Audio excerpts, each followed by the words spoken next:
Oi, meu nome é Raíssa Halsibach e agora eu vou apresentar para vocês a minha avaliação de desempenho térmico.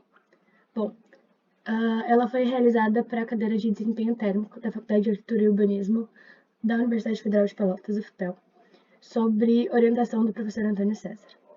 Bom, a análise de desempenho foi realizada sobre o projeto de arquitetura 4, que era uma OBS de porte 1. Então, aqui a gente tem uma breve introdução da UBS. Ela foi posicionada paralelamente ao terreno, e o terreno possui uma orientação a 24 graus do norte, consequentemente é nor-nordeste. Bom, a gente tem uma breve explicação do conceito do projeto, algumas imagens de referência para entendimento do mesmo. Assim como a gente tem a planta baixa, que mais para frente eu vou apresentar quais são as áreas de permanência, mas, como comentado aqui, todas elas foram localizadas na fachada nor-nordeste ou perto do Jardim de Inverno.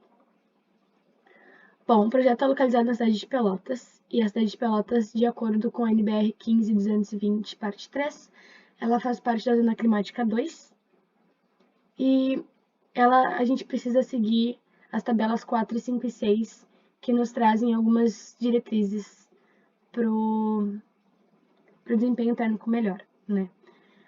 A RTQC nos apresenta que se a gente quiser uma edificação de nível A, a gente tem que ter uma transmitância de no máximo 0,5 na nossa cobertura e de 1 nas paredes. Bom, então o primeiro cálculo realizado foi a transmitância térmica da cobertura. Foi utilizada uma cobertura metálica de telha térmica, também conhecida como telha termoacústica, com um isolante de poliestireno extrudado, com 35 milímetros. E essa telha ela é envolta por uma chapa galvolume pintada de branco. Então, após realizar o cálculo, descobriu-se que a cobertura tem uma transmitância térmica de 0,48. É importante salientar também que foi determinado o uso de uma lã de rocha de 25 milímetros sobre o forro de gesso acústico no interior da edificação.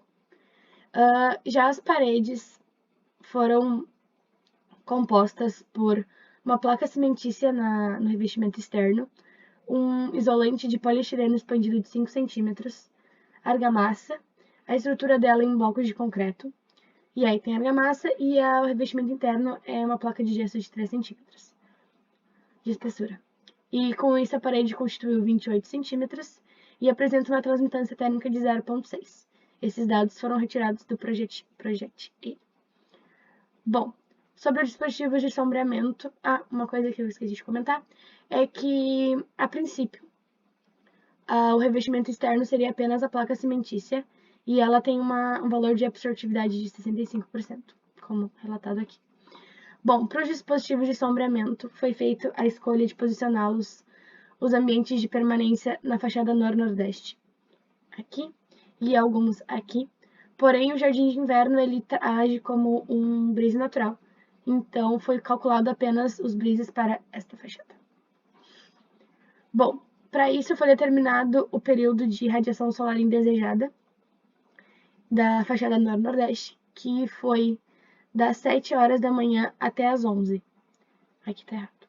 Porém, tendo ciência de que a OBS não fica aberta 24 horas, escolheu-se o período das 9 ao meio-dia para fazer essa análise solar para a inserção dos brises. Desculpa. Aqui, por exemplo, a gente consegue ver o solstício de inverno, que é quando a gente quer o sol. Aqui a gente apresenta a carta solar e o diagrama com todos os ângulos necessários para cálculo dos brises.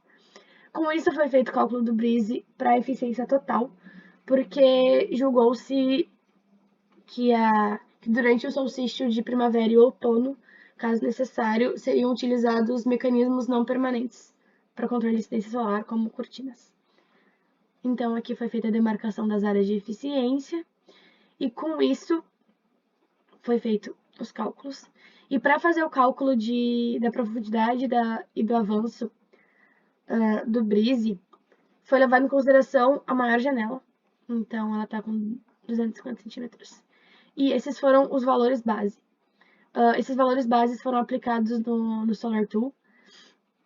E após algumas alterações e vários testes, chegou-se que o brise poderia ser a aba do telhado, só que ela deveria ter um avanço frontal de 2 metros e um avanço lateral da direita de 3,5 metros. Com isso, a gente consegue um sombreamento, deixa eu dar um zoom, um sombreamento total nos horários necessários para janeiro. Então, e esses valores de 100% foram recorrentes nos meses de dezembro e fevereiro também. Então, né, o Breeze funciona no caso. Tendo em vista que o Breeze, ele seria o telhado,